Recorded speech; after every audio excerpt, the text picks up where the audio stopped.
Welcome to Jharkhand insights academy. मेरे प्यारे साथियों, आप सभी का हमारे इस यूट्यूब चैनल में दोस्तों तहे दिल से स्वागत है। दोस्तों, ये हमारा फर्स्ट वीडियो होगा इस यूट्यूब चैनल पर करंट अफेयर पर बेस्ड 2024 का। जितने भी सारे करंट अफेयर जो कि महत्वपूर्ण ट्रेंडिंग में है, मैं उन सारे प्रश्नों को लेकर आने का प्रयास किया हूँ। तो आइए हम लोग स्टार्ट करते हैं और इस वीडियो को शुरू से अंत तक देखेंगे तो चीज़ों को लेकर आप समझ पा रहे होंगे। देखो, फर्स्ट में आपको इस प्रकार से एक न्यूज़ टाइप का जो मैंने आपको लेकर आया है कुछ बेसिक कॉन्सेप्ट के साथ में, और साथ ही साथ उसके बाद मैंने आपको कुछ वन लाइनर लेकर आया। वन लाइनर में आपको यह इस प्रकार से रहेगा, वन लाइनर, और लास्ट में दोस्तों मैं वीडियो के अंत में एमसीक्यू भी आपको करवाने वाला हूँ। इस प्रकार से आपका एमसीक्यू आपका होगा। तो मैं 3 फॉर्मेट में दोस्तों आज का सेशन को मैं कंप्लीट करने वाला हूँ। तो इस वीडियो को शुरू से अंत तक देखिएगा, चीजें आपको बहुत कुछ समझने को मौका मिलेगा और समझेंगे, यहाँ पर सीखेंगे। ठीक है दोस्तों, तो चलिए मैं स्टार्ट करता हूँ, सेशन को आगे बढ़ाता हूँ और मैं स्टार्ट करता हूँ आज का हमारा फर्स्ट टॉपिक। हम कह सकते हैं क्या, करंट अफेयर पर बेस्ड है। तो आइए हम लोग स्टार्ट करते हैं, करंट अफेयर के बारे में जानने का प्रयास करते हैं। दोस्तों, हमसे क्या कह रहा है, लेफ्टिनेंट जनरल उपेंद्र द्विवेदी अगले थल सेना अध्यक्ष होंगे। हमसे सिंपली क्वेश्चन पूछ सकता है क्या कि भारत में अगले थल सेना अध्यक्ष रूप में कौन कार्यभार संभालने वाले हैं। तो याद रखिएगा, जनरल उपेंद्र द्विवेदी साहब। उपेंद्र द्विवेदी साहब हमारे यह कह सकते हैं क्या कि थल सेना अध्यक्ष रूप में यह कार्यभार संभालने वाले हैं। इनके बारे में कुछ महत्वपूर्ण फैक्ट जो इस प्रकार से आपको मेंशन है यहाँ पर, आप इसको भी जानिए। 11 जून 2024 को लेफ्टिनेंट जनरल उपेंद्र द्विवेदी को अगला थल सेना अध्यक्ष, जिसे हम कहते हैं चीफ ऑफ आर्मी स्टाफ, नियुक्त किया गया है।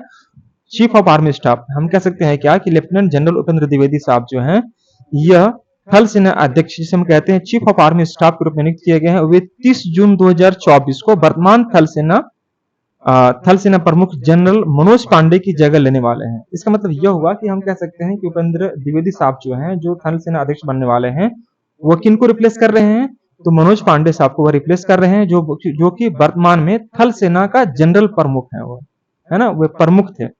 लेफ्टिनेंट जनरल उपेंद्र द्विवेदी वर्तमान में उप सेना प्रमुख रह चुके हैं। उपेंद्र द्विवेदी साहब जो थे वर्तमान में क्या थे, तो उप सेना प्रमुख थे। अब यह क्या बनने वाले हैं, थल सेना अध्यक्ष के रूप में पदभार संभालने वाले हैं। ठीक है।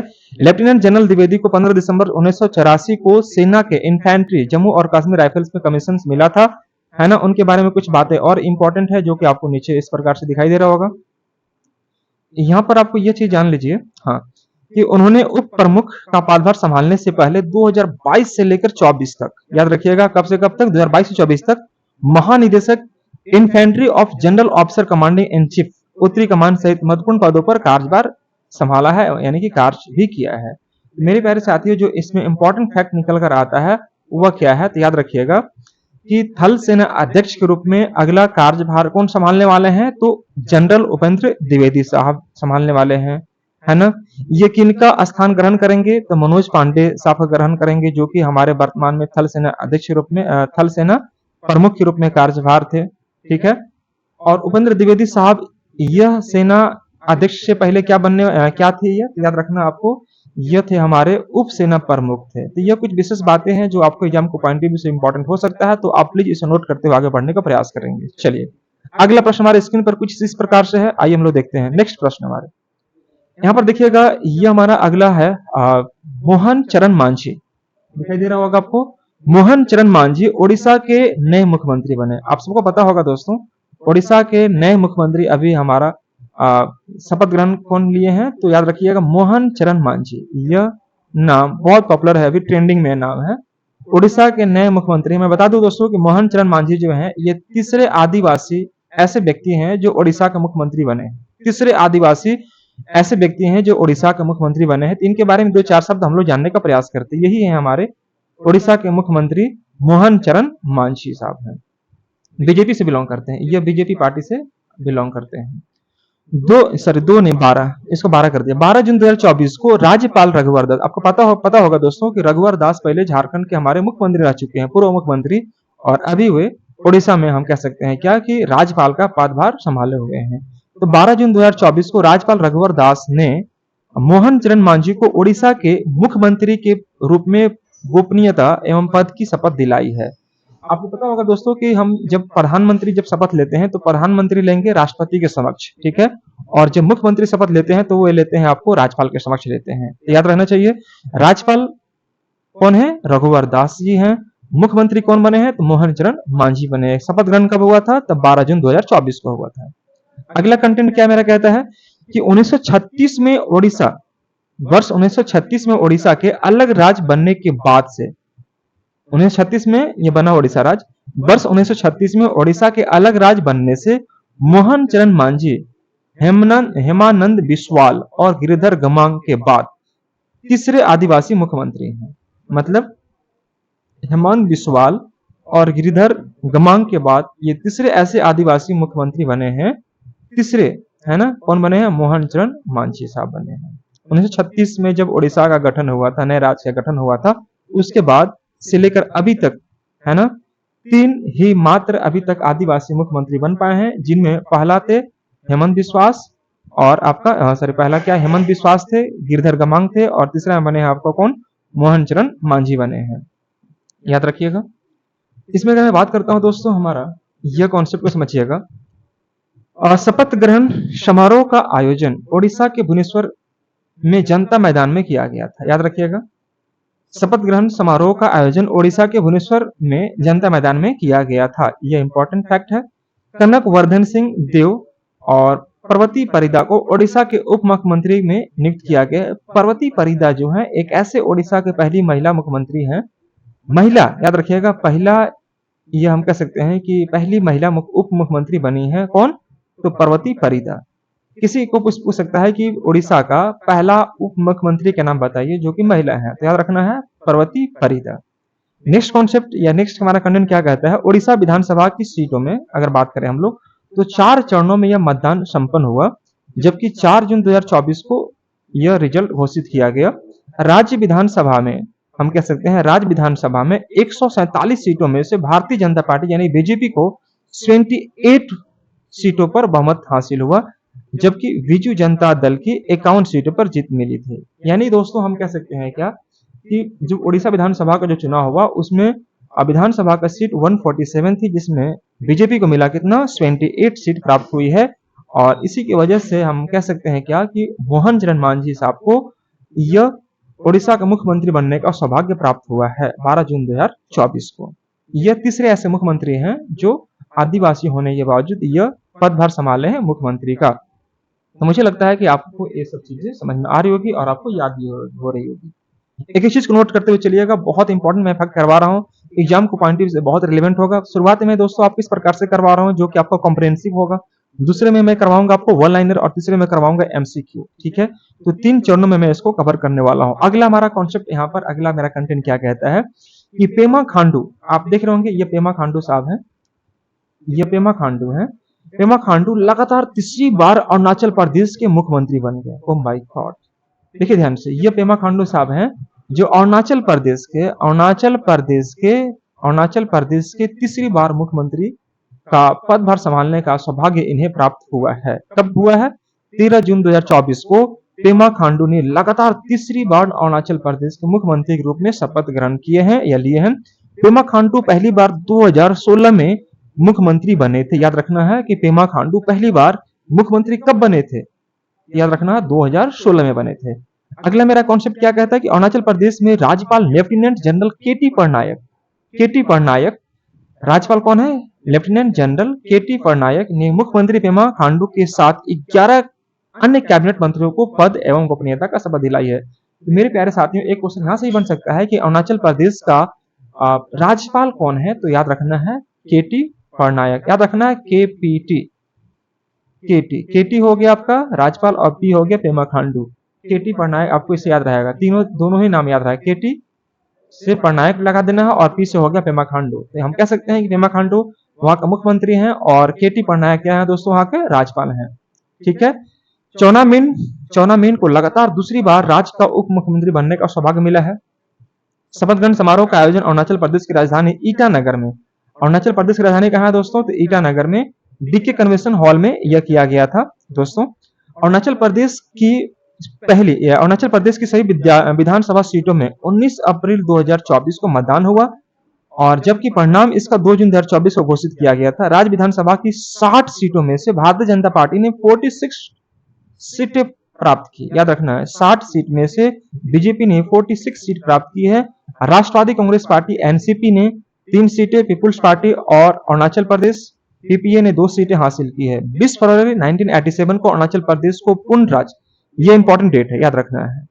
20 फरवरी 1987 को 20 फरवरी 1987 को अरुणाचल प्रदेश को पूर्ण राज्य, जैसे हम कह सकते हैं भारतीय संघ का ये 24वां राज्य का दर्जा प्राप्त हुआ है। तो अरुणाचल प्रदेश से कुछ बातें निकल कर आता है यह कि अरुणाचल प्रदेश में तीसरी बार मुख्यमंत्री का पद ग्रहण करने वाले एकमात्र व्यक्ति हम कह सकते हैं यहाँ पर कौन बनने वाले हैं, पेमा खांडू जी बनने वाले हैं। और हम कह सकते हैं पेमा खांडू साहब जो हैं, है ना, वह कहां से बिलोंग करते हैं, अरुणाचल प्रदेश से। पहली बार 2016 में मुख्यमंत्री बने थे। वहां का राज्यपाल का नाम है केटी पटनायक, आपको याद रखना है। अरुणाचल प्रदेश की जो राजधानी है वह है आपका ईटानगर। दूसरी बात याद रखना है कि यहाँ पर अरुणाचल प्रदेश में 60 सीटों पर आपको चुनाव हुआ था, जिसमें 60 में से 46 सीट वह बीजेपी को मिला है। ठीक है दोस्तों, और मैं आपको एक चीज और याद दिलाता हूं कि अरुणाचल प्रदेश को पूर्ण राज्य का दर्जा कब प्राप्त हुआ है, याद रखना है 20 फरवरी यानी 20 फरवरी 1987 को यह सौभाग्य आपको यानी अरुणाचल प्रदेश को यह प्राप्त हुआ है। तो मुझे लगता है कि यहाँ पर यह चीजें आपको समझ में आ रही होगी और अच्छे से आ रही हो, कोई समस्या यहाँ तक नहीं रहा होगा। चलिए आगे बढ़ते हैं हम लोग अगले प्रश्न पर। दोस्तों मेरा अगला कॉन्सेप्ट क्या कहता है, ध्यान से देखिएगा। मध्य प्रदेश में पीएम श्री पर्यटन हवाई सेवा शुभारंभ, मतलब क्या हुआ कि इससे क्वेश्चन कैसे बनेगा कि भारत का ऐसा कौन सा राज्य है जहां पर पीएम श्री पर्यटन हवाई सेवा शुभारंभ किया गया है। मेरे प्यारे साथियों इसको समझने का प्रयास कीजिए। आपसे एग्जाम में क्वेश्चन क्या पूछेगा कि भारत का ऐसी कौन सी राज्य है जहां पर पीएम श्री पर्यटन हवाई सेवा शुभारंभ किया गया है। तो मेरे प्यारे दोस्तों इसका सही आंसर बनने वाला है मध्य प्रदेश। ये मध्य प्रदेश में इसका उद्घाटन किया गया है। इसके बारे में कुछ जान लेते हैं हम लोग। 13 जून 2024 को मध्य प्रदेश के मुख्यमंत्री डॉक्टर मोहन यादव, ये ध्यान रखिएगा, डॉक्टर मोहन यादव मध्य प्रदेश के कौन बने हैं, मुख्यमंत्री। 13 जून 2024 को मध्य प्रदेश के मुख्यमंत्री डॉक्टर मोहन यादव ने पर्यटन स्थलों को कनेक्टिविटी को बेहतर बनाने के लिए पीएम श्री पर्यटन हवाई सेवा, कौन सा, PM Shri tourism air service का शुभारंभ किया है। कोई समस्या यहाँ पर किसी प्रकार के बच्चों को बिल्कुल भी नहीं होना चाहिए दोस्तों, है ना। याद रखना है कि मध्य प्रदेश का हम कह सकते हैं कि मुख्यमंत्री कौन बने हैं, तो डॉक्टर मोहन यादव बने हैं। उन्होंने पर्यटन स्थलों की कनेक्टिविटी को बेहतर बनाने के लिए पीएम श्री पर्यटन हवाई सेवा शुभारंभ किया है। इनके बारे में कुछ और बातें जानते हैं हम लोग। मुख्यमंत्री ने राजा भोज अंतरराष्ट्रीय हवाई अड्डा भोपाल से, भोपाल में कौन से हवाई अड्डा है, तो भोज अंतरराष्ट्रीय हवाई अड्डा भोपाल से जबलपुर के लिए पहली बार उड़ान का उद्घाटन किया है। कहां से कहां, भोपाल से जबलपुर के लिए।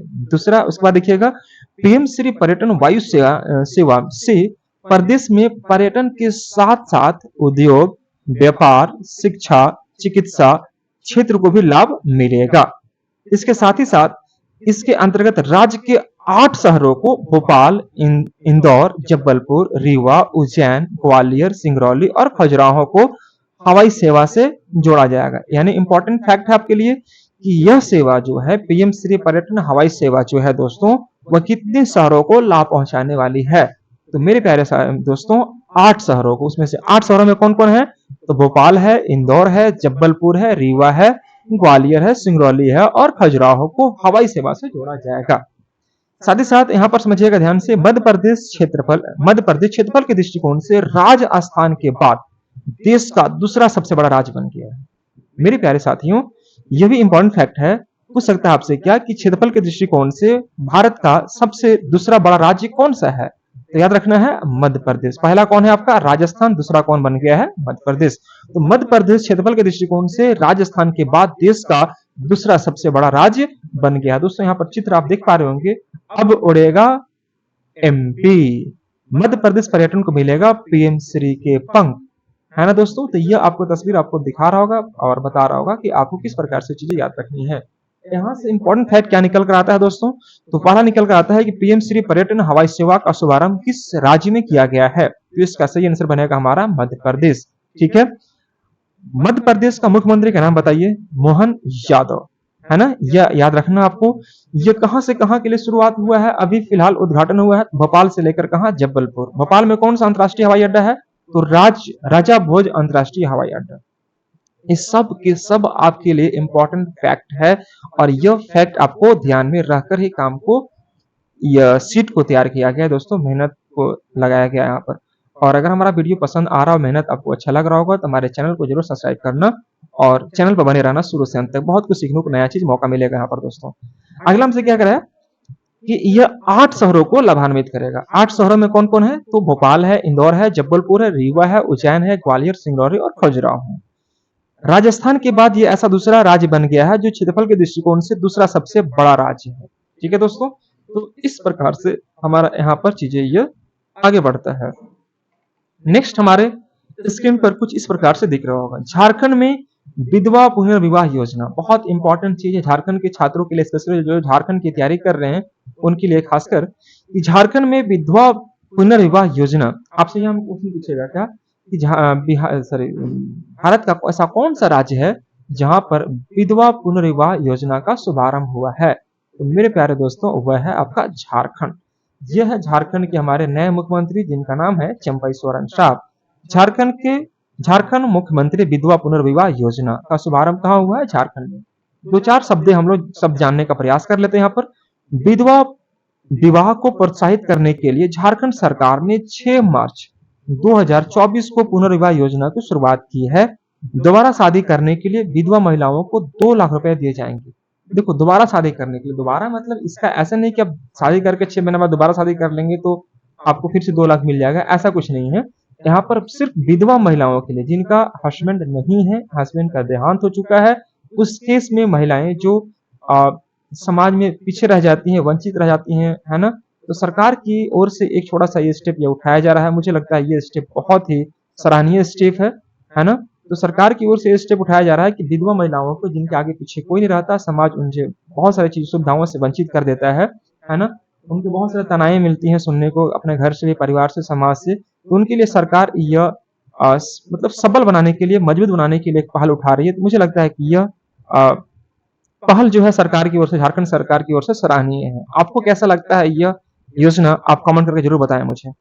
इस योजना का लाभ लेने वाली महिलाओं को झारखंड का निवासी होना चाहिए, यह कंडीशन है। वहीं उसकी आयु विवाह के योग्य होनी चाहिए, विवाह के योग्य होनी चाहिए, मतलब ये आपको पता होना चाहिए।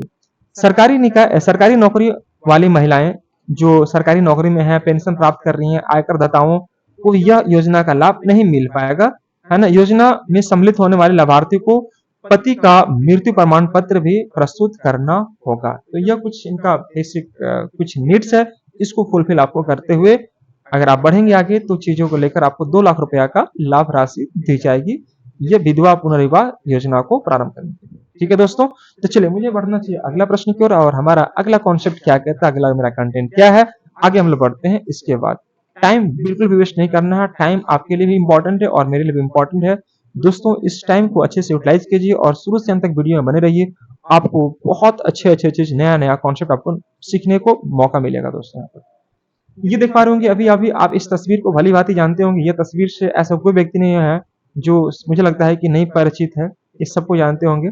नरेंद्र मोदी साहब लगातार तीसरी बार प्रधानमंत्री नियुक्त हुए। नरेंद्र मोदी लगातार तीसरी बार प्रधानमंत्री नियुक्त हुए हैं दोस्तों। यहाँ पर समझिएगा, इनके बारे में कुछ हम लोग इंपॉर्टेंट फैक्ट समझ लेते हैं। 9 जून 2024 को कब हुआ? तो 9 जून 2024 को नरेंद्र मोदी साहब को राष्ट्रपति भवन में राष्ट्रपति द्रौपदी मुर्मू ने भारत के प्रधानमंत्री के पद एवं गोपनीयता का शपथ दिलाई है। मेरे प्यारे साथियों, जस्ट मैंने बताया था कि जब प्रधानमंत्री जब शपथ ग्रहण करते हैं तो राष्ट्रपति के समक्ष लेते हैं, लेकिन जब राज्य के मुख्यमंत्री शपथ ग्रहण करते हैं तो वह राज्यपाल के समक्ष लेते हैं। ठीक है दोस्तों, याद रखिएगा कि राष्ट्रपति अभी कौन है? द्रौपदी मुर्मू है। द्रौपदी मुर्मू ने भारत के प्रधानमंत्री पद एवं गोपनीयता का शपथ दिलाई है। किनको? नरेंद्र मोदी साहब को दिए हैं, जिसके साथ ही प्रधानमंत्री के रूप में उनकी तीसरे कार्यकाल की शुरुआत हुई। याद रखना है कि तीसरे कार्यकाल की शुरुआत हुई है। यह फर्स्ट आए थे 2014 में, सेकंड आए 2019 में और तीसरा आया 2024 में। 5-5 साल के गैप में चीजों को ये आगे कार्यकाल को बढ़ा रहे हैं। अगले मेरा है दोस्तों क्या कि वर्ष 2014 में नरेंद्र मोदी ने 15वें प्रधानमंत्री के रूप में अपने पहले कार्यकाल की शुरुआत की थी। यानी इधर 14 में स्टार्ट किए थे, उसके बाद 19 में बने और तीसरी बार 2024 में बने। ठीक है दोस्तों, इनके बाद अगला कॉन्सेप्ट है मेरा क्या कि भारत के पहले प्रधानमंत्री पता है कौन है? जवाहरलाल नेहरू के पश्चात नरेंद्र मोदी ऐसे तीसरे व्यक्ति हैं, है ना, जो शपथ ग्रहण करने वाले दूसरा प्रधानमंत्री बन गए हैं। मतलब तीसरी बार, तीसरी कार्यकाल हेतु शपथ ग्रहण करने हेतु दोस्तों यह भारतीय प्रधानमंत्री बन गए। मेरे प्यारे साथियों, आपको याद रखना चाहिए कि देखो, प्रधानमंत्री जो प्रथम प्रधानमंत्री थे पंडित जवाहरलाल नेहरू, वो 3 बार शपथ ग्रहण किए थे, 3 बार शपथ ग्रहण किए थे। उनके बाद आज तक कोई नहीं कर पाया, आज तक कोई नहीं कर पाया। प्रधानमंत्री नरेंद्र मोदी साहब जी जो हैं, यह तीसरे व्यक्ति दूसरे व्यक्ति बन रहे हैं। पंडित जवाहरलाल नेहरू के बाद ये दूसरे व्यक्ति बन रहे हैं, एक ऐसे व्यक्ति जो बन रहे हैं जो तीसरे का प्रधानमंत्री के पद पर तीसरे कार्यकाल हेतु शपथ ग्रहण करने वाले यह दूसरे व्यक्ति प्रधानमंत्री के रूप में बन रहे हैं। इस प्रकार से मुझे लगता है कि आप समझ पा रहे होंगे कि पहली बार बने थे, 3 कार्यकाल में शपथ ग्रहण कौन किए थे? पंडित जवाहरलाल नेहरू। उसके बाद यह मोदी साहब जो हैं, यह तीसरी कार्यकाल को प्रारंभ करने हेतु यह दूसरे प्रधानमंत्री के रूप में हम यह कह सकते हैं, इनको याद किया जाएगा। प्रधानमंत्री के साथ 71 कैबिनेट सदस्यों, जिसमें 30 कैबिनेट मंत्री हैं, 36 राज्य मंत्री है और 5 राज्य मंत्री जो कि स्वतंत्र प्रभार के रूप में शामिल हैं, ने पद एवं गोपनीयता का शपथ ग्रहण किए। मतलब 71 कैबिनेट इनका सदस्य बनेगा। इसमें 30 कैबिनेट मंत्री और 36 राज्य मंत्री और 5 राज्य मंत्री जो कि स्वतंत्र प्रभार के रूप में यह कार्यकाल को संभालेंगे। ठीक है दोस्तों, इसमें से कुछ जो विदेशी आगमन जो हमारे चीफ गेस्ट या गेस्ट ग्रुप में जो भाग लिए हैं, हमारे देश में आए थे, यह शामिल हुए थे। और इस अवसर का जो साक्ष्य के रूप में जिन्हें अवसर प्राप्त हुआ है, सौभाग्य प्राप्त हुआ है, वह कौन कौन है? तो विदेशी नेताओं में श्रीलंका के राष्ट्रपति कौन है? रानिल विक्रमसिंघे। याद रखिएगा, कहीं कहीं पूछ सकता है दोस्तों कि श्रीलंका के राष्ट्रपति कौन है? रानिल विक्रमसिंघे। मालदीव के राष्ट्रपति मोहम्मद मुइज़ु। सेशल्स के राष्ट्रपति अहमद आफिफ। बांग्लादेश के प्रधानमंत्री शेख हसीना। मॉरिशस के प्रधानमंत्री प्रविंद कुमार जगन्नाथ। नेपाल के प्रधानमंत्री पुष्प कमल दहल प्रचंड। यह इंपॉर्टेंट है क्योंकि देखो, इंडिया के पड़ोसी देश हैं, पड़ोसी देश से अक्सर पूछता है एग्जाम, याद रखना। नेपाल के प्रधानमंत्री कौन है दोस्तों? तो पुष्प कमल दहल प्रचंड। भूटान के प्रधानमंत्री शेरिंग तोबगे शपथ ग्रहण समारोह में शामिल हो गए थे। ठीक है दोस्तों, एक भारत के पड़ोसी देश हमारा पाकिस्तान भी है, लेकिन पाकिस्तान से आज तक पता है दोस्तों कि यहाँ पर उनका सौभाग्य कभी नहीं मिलने वाला है इंडिया में। तो यह इतना अगल बगल से पहुंच जाते हैं, श्रीलंका से आ गए, मालदीव से आ गए, सेशल से आ गए, बांग्लादेश से आ गए, है ना, ये सब बगल में, मॉरिशस से आ गए, हम कह सकते हैं नेपाल से आ गए, भूटान से आ गए, है ना, लेकिन पाकिस्तान से कोई नहीं आया। तो पता होगा दोस्तों पाकिस्तान के साथ हमारा रिलेशन कैसा है, या भली बातें जानते होंगे। तो पाकिस्तान से अभी तक यहाँ पर कोई नहीं गया।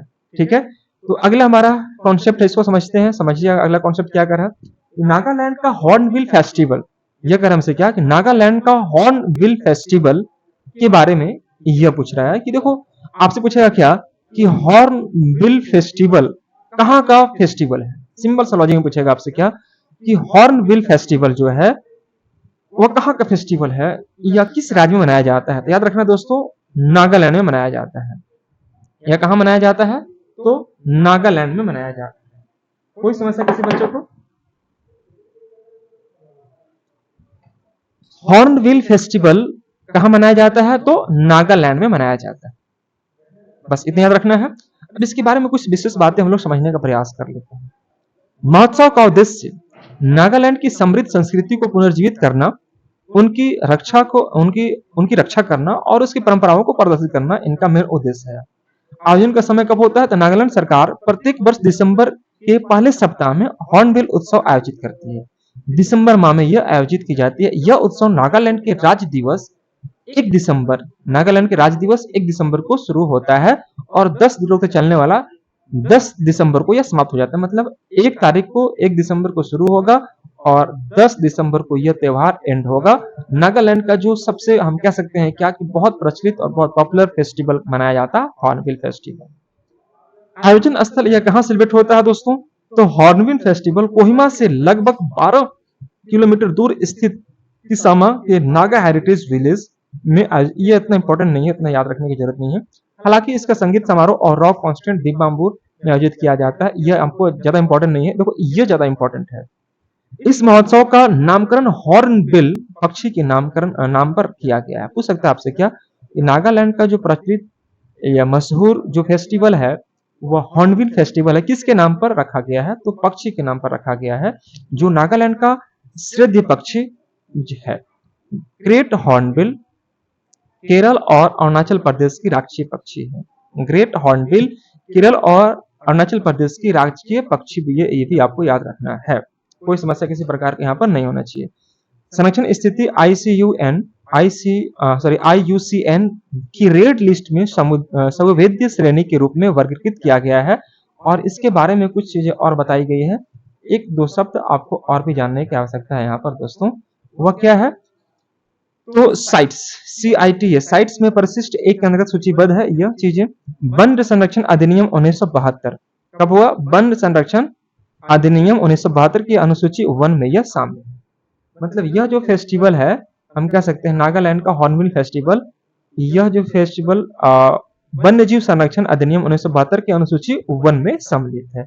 यहाँ पर किसी प्रकार की कोई समस्या दोस्तों, तो यह इस प्रकार का प्रश्न हमारा जो हो गया कॉम्प्रिहेंसिव थोड़ा नॉलेज हो गया, इसमें बहुत सारे फैक्ट आपको मेंशन थे, लेकिन कुछ प्रश्न मैं आपको ऐसे लेकर आया हूं जो कि आपको ऑब्जेक्टिव टाइप के होंगे, या मैं वन लाइनर का नाम भी दे सकता हूं। इसे वन लाइनर में आप इस प्रकार से देखे जाएंगे। देखो यहाँ पर यह बच्चे जो तैयारी करते हैं स्पेशली SSC के लिए, बैंक के लिए, है ना, रेलवे के लिए, उनके लिए खासकर ये झारखंड का किसी भी एग्जाम्स के लिए, उसमें वन लाइनर ग्रुप में इस प्रकार से अगर आप करते हैं तो बहुत ही ज्यादा हेल्पफुल रहेगा। हाल ही में भारतीय प्रतिस्पर्धा आयोग CCI ने बैकलॉग फंडिंग इंक द्वारा किस कंपनी को अधिग्रहण को मंजूरी प्रदान की है, तो इसका सही आंसर मैं लिख चुका हूं दोस्तों, इसको बोलते हैं GIM बोलते हैं इसको, ग्लोबल इंफ्रास्ट्रक्चर मैनेजमेंट LCC। हाल ही में भारतीय स्पर्धा आयोग CCI ने ब्लैक रॉक फंडिंग इंक द्वारा किस कंपनी के अधिग्रहण को मंजूरी प्रदान की है, तो GIM याद रखिएगा। GIM एक वैश्विक स्वतंत्र बुनियादी ढांचा है, कोष प्रबंधक है, जिसका मुख्यालय न्यूयॉर्क शहर कहाँ स्थित है दोस्तों, तो संयुक्त राज्य अमेरिका यानी USA में यह स्थित है। GIM और उसके सहयोगी ट्रेंडिंग नाम ग्लोबल इंफ्रास्ट्रक्चर पार्टनर्स के तहत GIM फंड के संचालित होने वाले कुछ निवेश फंडों का प्रबंधन करते हैं। तो उतना इंपॉर्टेंट ज्यादा नहीं है, याद रखना है कि GIM का फुल फॉर्म क्या है दोस्तों, तो ग्लोबल इंफ्रास्ट्रक्चर मैनेजमेंट।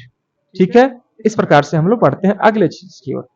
अगला क्या है, हाल ही में किसने अपने infrastructure investment trust national highway infra trust के लोगों का अनावरण किया है। इंपॉर्टेंट प्रश्न है, ध्यान रखना है। हाल ही में किसने अपने infrastructure investment trust national highway infra trust के लोगो बनाया, लोगों का अनावरण किया है, तो यह है NHIA।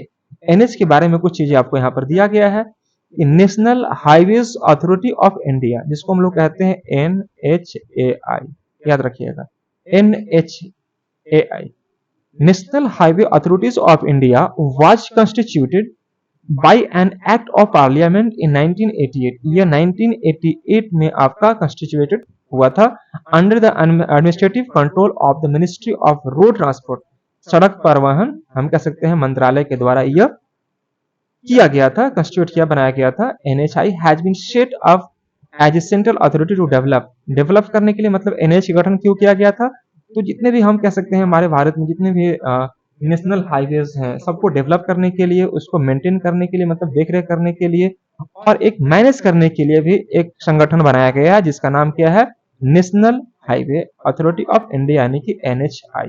तो इस प्रकार से याद रखना कि इस गठन कब हुआ था, तो 1988 में हुआ था। NHI का फुल फॉर्म पूछता है कई बार पूछता है, तो याद रखना है national highway authority of India. ठीक है दोस्तों, इस प्रकार से यहाँ पर चीजों को समझ पा रहे होंगे। ये देखिए ध्यान से, यहाँ पर कह रहा है क्वेश्चन में क्या कि देखो 27वें सेंट पीटरबर्ग अंतरराष्ट्रीय आर्थिक मंच SPIEF में ब्रिक्स, ध्यान से देखिएगा, ब्रिक्स परिवहन मंत्रियों की बैठक के दौरान रूस ने किस देश के रेलवे का उपयोग करके, ध्यान से देखना यह आपका कीवर्ड है, किस देश के रेलवे का उपयोग करके भारत को कोयला निर्यात करने की योजना की घोषणा की है। तो दोस्तों यह है ईरान। कौन घोषणा किया है? तो याद रखना है आपको दोस्तों, रूस घोषणा किया है ना। किस देश के रेलवे का इस्तेमाल करके? ईरान देश के रेलवे का इस्तेमाल करके भारत को कोयला निर्यात करने की योजना का घोषणा किया है। कोई समस्या किसी प्रकार को बच्चों को नहीं होना चाहिए। The Saint Petersburg international economic forum, जिसको मतलब कहते हैं क्या, एसपीआईएफ। एसपीआईएफ का फुल फॉर्म आपको लिखा हुआ है the Saint Petersburg international economic forum, है ना, फोरम इज यूनिक इवेंट। ये एक इवेंट है in the world of business and economics, मतलब बिजनेस और इकोनॉमिक्स के क्षेत्र में यह आपका एक यूनिक इवेंट कह सकते हैं हम लोग। SPIF has been held in 1997 since 2006. It has been held under the auspices of the President of the Russian Federation who has attended each event. मेरे प्यारे साथियों, आपको यहाँ पर ज्यादा इंपॉर्टेंट फैक्ट, आपको यहाँ पर ज्यादा कुछ है नहीं, बस याद रखना है SPIF का फुल फॉर्म क्या है, और इसमें हमारा यह कह रहा है कि यह किस देश का इस्तेमाल करके या किस देश के रेलवे ट्रैक का इस्तेमाल करके भारत को कोयला निर्यात करने का रूस ने घोषणा किया है। तो सिंपल याद रखना है, ईरान के द्वारा यह घोषणा किया गया है, सॉरी रूस के द्वारा किया गया है, ईरान का रेलवे का यूज करके। ठीक है, आगे बढ़ते हैं हम लोग। यहाँ पर किसी प्रकार की कोई समस्या आपको नहीं होनी चाहिए। ये देखते हैं हम लोग, ये प्रश्न को समझने का प्रयास करते हैं हम लोग। भारत के किस भारतीय शहर में स्थित भौतिक अनुसंधान प्रयोगशाला के वैज्ञानिकों ने हाल में मंगल ग्रह पर 3 नए क्रेटर खोजे हैं? ये देखो, अब हमारा ऑब्जेक्टिव, अभी हम लोग शुरुआत में क्या किए, तो वह जो था बिल्कुल आपको कॉम्प्रिहेंसिव था, जहां पर आपको फैक्चुअल डेटा आपको इस प्रकार से था। दूसरा हमने क्या किया, वन लाइनर किया, और तीसरा क्या कर रहे हैं हम लोग, तो दोस्तों एमसीक्यू कर रहे हैं। यह क्वेश्चन होगा और उसके नीचे 4 ऑप्शन आपको दिखाई दे रहे होंगे। तो यहाँ पर आपको ऑप्शन दिखाई दे रहे हैं, मतलब इसे हम लोग क्या कहेंगे, एमसीक्यू, है ना, एमसीक्यू कहेंगे या ऑब्जेक्टिव टाइप क्वेश्चन कहेंगे। तो दोस्तों यहाँ पर क्या कर रहा है कि किस भारतीय शहर में स्थित भौतिक अनुसंधान प्रयोगशाला के वैज्ञानिकों ने हाल ही में मंगल ग्रह पर 3 नए क्रेटर खोजे हैं? तो इसका सही आंसर होगा दोस्तों अहमदाबाद। अहमदाबाद में यह आपको संभव हो पाया है। ठीक है, समझिएगा, किस भारतीय शहर में स्थित, तो याद रखिएगा वह अहमदाबाद शहर में भौतिक अनुसंधान प्रयोगशाला के वैज्ञानिकों ने हाल ही में मंगल ग्रह पर 3 नए क्रेटर खोजे हैं। इसके बारे में कुछ शब्द आप जान लीजिए। अहमदाबाद में स्थित अनुसंधान प्रयोगशाला के निदेशक कौन है दोस्तों, तो अनिल भारद्वाज साहब हैं। पीआरएल की सिफारिश पर इंटरनेशनल एस्ट्रोनॉमिकल यूनियन, जिसको बोलते हैं IAU, working group for planetary system नामकरण ने 5 जून 2024 को मंगल ग्रह पर 3 क्रेटर को लाल क्रेटर के रूप में नामित की मंजूरी दी है। मेरे प्यारे दोस्तों, यहाँ पर ज्यादा इंपॉर्टेंट आपको सिर्फ यह है कि कौन सा आपका शहर है, तो याद रखना आपको अहमदाबाद। यहाँ पर देखिएगा क्वेश्चन नंबर 6, ये बहुत इंपॉर्टेंट है, बहुत इंपॉर्टेंट है दोस्तों। नाइट्रस ऑक्साइड, याद रखना है, नाइट्रस ऑक्साइड N2O, जिसको बोलते हैं हम लोग क्या, लाफिंग गैस, याद रखना है N2O क्या बोलते हैं हम लोग, नाइट्रस ऑक्साइड, जिसको बोलते हैं हम लोग लाफिंग गैस, इसको लाफिंग गैस के भी नाम से हम लोग जानते हैं। तो नाइट्रस ऑक्साइड N2O उत्सर्जन के संबंध में अर्थ सिस्टम साइंस डेटा में प्रकाशित एक आकलन के अनुसार नाइट्रस ऑक्साइड उत्सर्जन का विश्व का दूसरा सबसे बड़ा स्रोत देश कौन सा बन गया। मतलब आपको यहाँ पर यह बताना है कि दोस्तों हम यह कह सकते हैं कि नाइट्रस ऑक्साइड उत्सर्जन में, मतलब उत्पादन में, अर्थ सिस्टम साइंस डेटा में प्रकाशित एक आकलन के अनुसार नाइट्रस ऑक्साइड उत्सर्जन का विश्व का, याद रखना, विश्व का दूसरा सबसे बड़ा स्रोत देश कौन सा बन गया है। तो इसका सही जवाब है दोस्तों हमारा भारत। अपना भारत, हमारा भारत, इसका सही जवाब आएगा। अब इसके बारे में हम लोग को जानने का प्रयास कर लेते हैं दोस्तों इस प्रकार से। ये देखिए, यह है हमारे, ध्यान से देखिएगा कि भारत नाइट्रस ऑक्साइड के उत्पादन में दूसरा देश हमारा बन गया है। 12 जून 2024 को earth system science data journal में प्रकाशित N2O उत्सर्जन के वैश्विक आकलन, global assessment of N2O emissions के अनुसार भारत नाइट्रस ऑक्साइड N2O उत्सर्जन का दूसरा सबसे बड़ा स्रोत बन गया है। बहुत इंपॉर्टेंट है दोस्तों, याद रखना, कोई समस्या किसी प्रकार का नहीं होना चाहिए। दूसरा सबसे बड़ा स्रोत बन गया है अगर हम बात करते हैं इसमें रैंकिंग का, तो वर्ष 2020 में मानव जाति एनटीयू उत्सर्जन की मात्रा में हिसाब से 5 सबसे उत्सर्जक देश कौन है? तो पहला में चीन है, दूसरा में भारत है, तीसरा में संयुक्त राज्य अमेरिका यूएसए और ब्राजील, और एक है आपका रूस। मेरे प्यारे साथियों, पहला आपका चीन है, दूसरा में आपका इंडिया है। तो चीन ने आपका 16.7% के माध्यम से और भारत ने 10 पॉइंट के माध्यम से यह दूसरा स्थान यह प्राप्त किया है। पूछ सकता है आपसे एग्जाम में क्वेश्चन क्या कि नाइट्रस ऑक्साइड यानी N2U उत्सर्जन के वो संबंध में अर्थ सिस्टम साइंस डेटा में प्रकाशित एक आकलन के अनुसार नाइट्रस ऑक्साइड उत्सर्जन का विश्व का दूसरा सबसे बड़ा स्रोत देश कौन सा बन गया है? तो मेरे प्यारे साथियों, आपका सही जवाब होगा इसमें भारत। यह याद आपको रखना है। भारत में 10.9% जबकि चीन में 16.7% का उत्सर्जन किया जाता है। यहां तक किसी प्रकार का कोई समस्या मुझे लगता है कि नहीं होना चाहिए। तो इस प्रकार से हमने दोस्तों यहाँ पर देखे क्या कि कुछ बेसिक कॉन्सेप्ट जो इस प्रकार से थे, और हम लोग यहाँ पर चीजों को कंप्लीट करते हैं। और अभी तक जो हमने पढ़ा, यह आप चाहे किसी भी एग्जाम की तैयारी करते हो, एसएससी हो गया, बैंक हो गया, रेलवे हो गया, जेसीसी हो गया, झारखंड या बिहार, किसी भी एग्जाम में तैयारी करते हो, जहां भी एग्जाम में तैयारी करते हैं, जेपीएससी वगैरह में भी तैयारी करते हैं, तो करंट अफेयर्स का एक अच्छा रोल होता है, एक अच्छा वेटेज होता है दोस्तों। तो मैं इसी प्रकार से प्रश्न लाने का प्रयास करता रहूंगा। इस वीडियो में आपका कौन सा कॉन्सेप्ट अच्छा लगा? शुरुआत में जो मैंने आपको करवाया कॉम्प्रिहेंसिव टाइप का, इस प्रकार से, जो कि आपको एक हेडलाइन था और उसका न्यूज था। दूसरा मैंने करवाया आपको वन लाइनर ग्रुप में करवाया। और तीसरा हमने करवाया ऑब्जेक्टिव टाइप। तो आप किस प्रकार का वीडियो ज्यादा पसंद करेंगे, है ना? ऑब्जेक्टिव टाइप का पसंद करेंगे या आप इस टाइप का या इस टाइप का? अपना प्रतिक्रिया अपना कमेंट में जरूर बताएं। और अगर हमारे चैनल को पहली बार विजिट कर रहे हैं मेरे प्यारे साथियों, तो मैं चाहूंगा कि हमारे चैनल को जरूर से जरूर सब्सक्राइब करें। और हमारा मेहनत, हमारा वीडियो ये पसंद आ रहा होगा तो जरूर इसे लाइक भी करें और अपने दोस्तों में शेयर भी करें। तो चलिए मैं दोस्तों इन्हीं शब्दों के साथ आज की क्लास को मैं फुल स्टॉप करता हूं और मिलता हूं मैं फिर अगली क्लास में। तब तक आप लोग अपना ख्याल रखें, अच्छे से रहें और अपना पढ़ाई को करते रहें दोस्तों। Thank you so much to all of you guys. Bye bye, take care.